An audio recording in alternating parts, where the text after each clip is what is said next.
morning. Aalis na naman kami. So, yun. For today's vlog is aalis kami ng anak ng tiya ko. So, pupunta kami ngayon sa Bulacan. And aakit kami sa bundok. So, ito yung outfit ko. Naka-jogging pants ako. Yan. Nakita yung bilbil ko.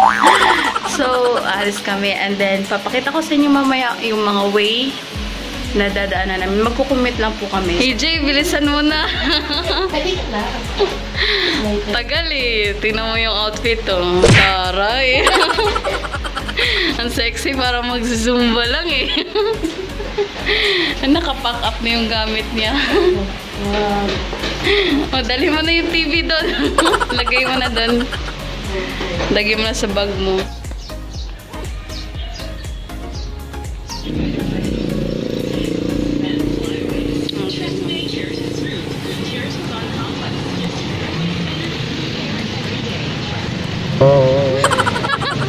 Hi guys, ayan, nag-aantay po kami ng jeep papuntang bayan, Novaliches bayan. Kasi nasa Novaliches kami.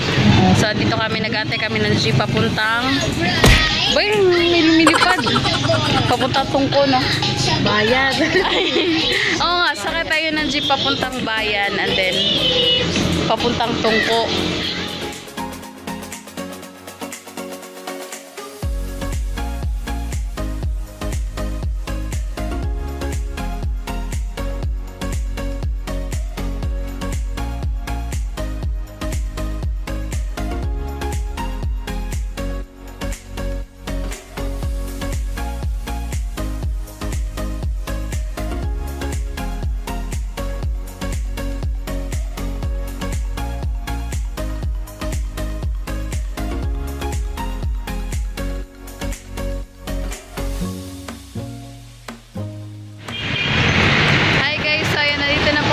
Sa Tungko and then maghahanap na po kami ng jeep na sakayan papuntang Likaw-Likaw kasi yung pupuntahan namin is sa Mount Balagbag.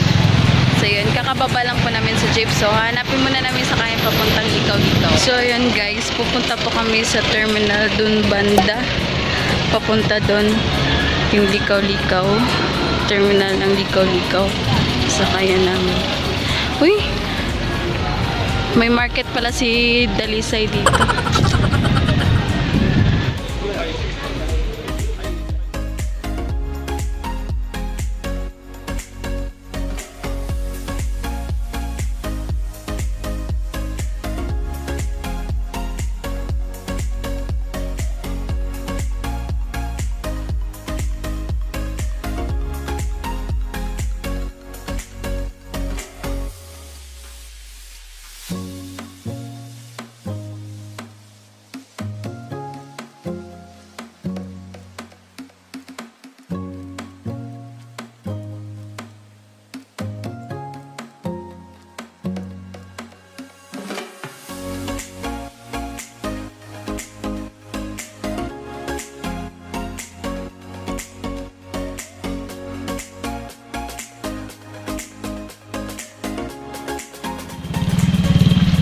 Everyone, we're here. So ngayon, andito po kami sa Barangay Likaw-Likaw. Dito po kami bumaba sa jeep kanina from Tungko. So one ride lang, 29 pesos lang yung papasay papunta dito sa Likaw-Likaw.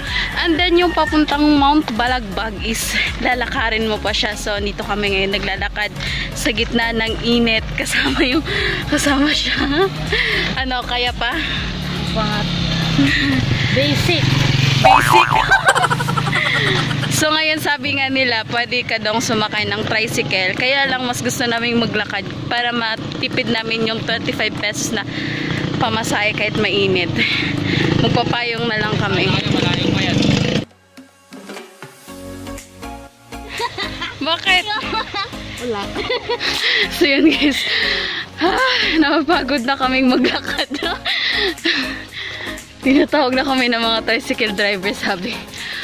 Sakay daw kami kasi malayo pa lalakarin namin. May nakakatawa naman maglakad eh. Tawa ng tawa. Ano, carry pa?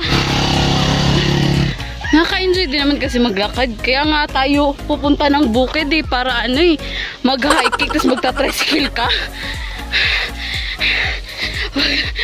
And then papunta na kami pababa. Diyan pababa. Sobrang init. Kayanin namin to. Kayanin natin ang init. Ano, kaya pa? Kaya pa. Ito na lang, may mga tindahan din dito. Ayan, tindahan. So, pwede kami bumili. Meron ba tayong bibilin? Wala akong nakakita mo. Ah, basa ako.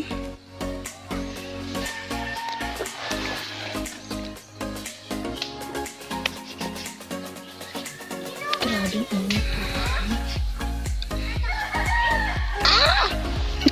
Drink your water, friend. So guys, narito po tayo ngayon sa bukid kung saan sobrang init. At basang-basa na po ako sa pawis. Tara, samahan niyo kami.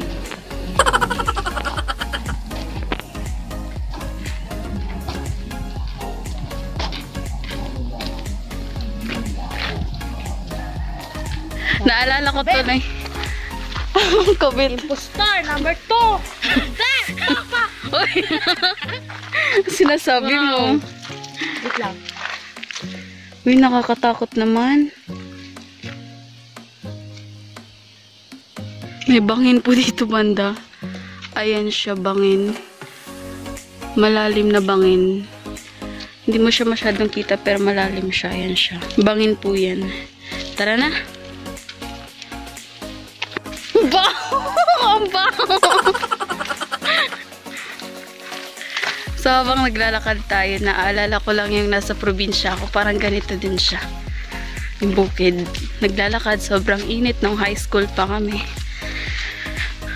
Nakakapagod. Kaya sobrang itim ko talaga nung high school days ko. Payat, itim. Ngayon, hindi ko nakamukha yung high school days ko. Daan yan.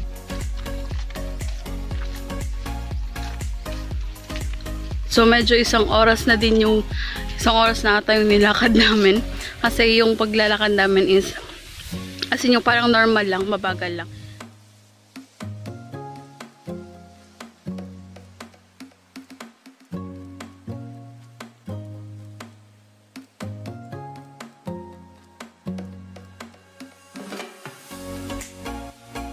Hi guys, so yun, finally nakarating na po kami dito sa Sitio Balagbag Annex E.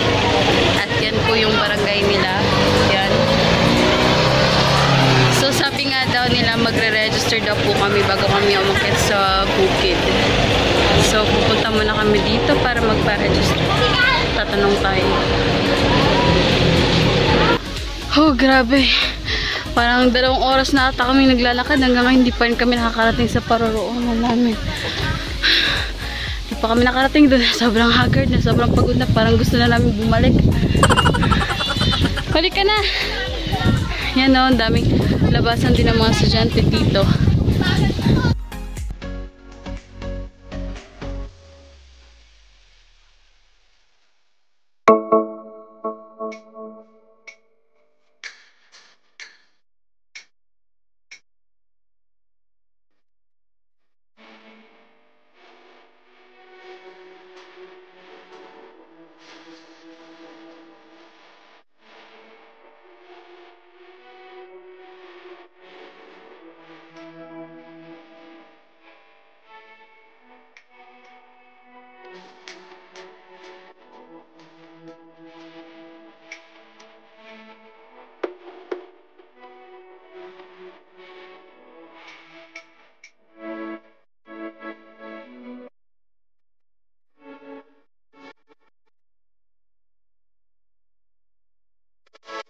Hi guys! We are now here in Mount Balagbag. At yun, sobrang ganda dito. Sobrang ganda niya mag-picture dito guys. And yan, marami din pumupunta dito na dumadayo. So, pagkarating mo kasi dun sa may, dito mismo sa Mount Balagbag, meron pong parang security house na dun po kayo mismo magpapa-register kasi need pong mag-register lalo na kung overnight ka. So kung mag-overnight ka dito, pwede kang mag-rent ng tent. So kami ngayon, mag-overnight kami kasi sobrang pagod namin sa lakad kanina at saka alas 4 na kami nakarating dito. So nag-start kami ng lakad namin dun kanina sa baba, siguro mga 1 PM.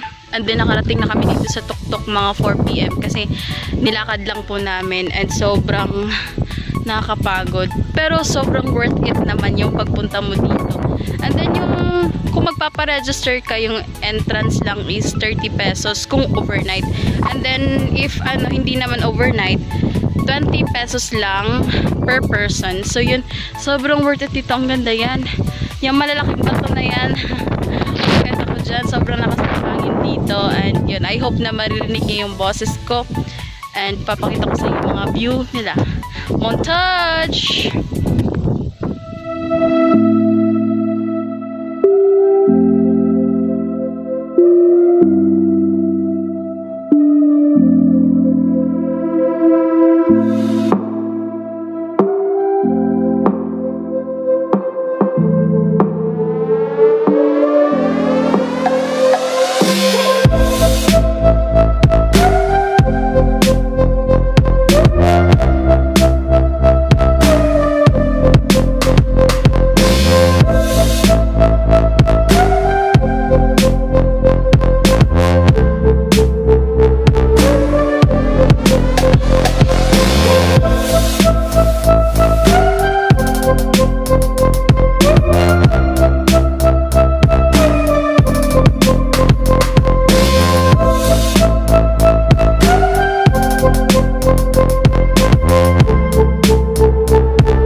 Pababa na po kami and we decided po na uuwi na lang. Hindi na lang po kami mag-overnight dito kasi sobrang lakas ng hangin at wala kaming tent. Tsaka wala na ding available tent para mag-overnight dito. And sobrang lamig guys. So wala kaming, kumbaga hindi kami prepared. Wala kaming dalang kumot, unan, ganon. Kaya hindi pwedeng mag-overnight. So ngayon, pababa na po kami. So hahabulin lang po namin yung sasakyan naming jeep kasi nga hanggang alas 6 lang yung biyahe papuntang Likaw-Likaw. So magta-tricycle na lang kami. Hindi na po kami maglalakad. Opo, kasi napakapagod po. Buti na nga lang pababa na kami. Medyo mabilis na yung lakad namin. Kumusta ka, Jay? Sobrang napagod na po yan. Parang hindi na maipinta yung itsura niyan kanina. So ngayon medyo malayo din po talaga yung lalakarin namin papunta dun sa barangay nila. Kaya bibilis-bilisan na lang namin yung lakad namin kasi it's 5:36 PM na po. So medyo mabilis na din naman lang pagpababa na. So that's it for today's video and I hope na nag-enjoy po kayo sa vlog ko ngayon sa pa-travel ko papuntang bukid dito sa Mount Balagbag. Anyon. Yung Mount Balagbag pala is located siya dito sa Montalban and then sobrang layo po talaga pag lalakarin nyo siya. So I suggest na magta-tricycle na lang po kayo papunta sa barangay nila para po hindi kayo masyadong hapon na makarating dito sa bukid. Kasi kami nga 4 hours kaming naglakad. So yun, konting picture na lang dito, konting na lang dito sa view nila kasi sobrang hapon na. Pero worth it naman yung paglalakad namin kasi siguro natatanggal na yung mga fats namin. 4 hours ba naman na naglalakad, sobrang pawis na pawis kanina. Lagay na nga lang ako ng towel sa likod ko. So guys, that's it for today's video and I hope na ma-enjoy nyo po yung vlog ko ngayon. Thank you so much for watching. Like and subscribe. Bye!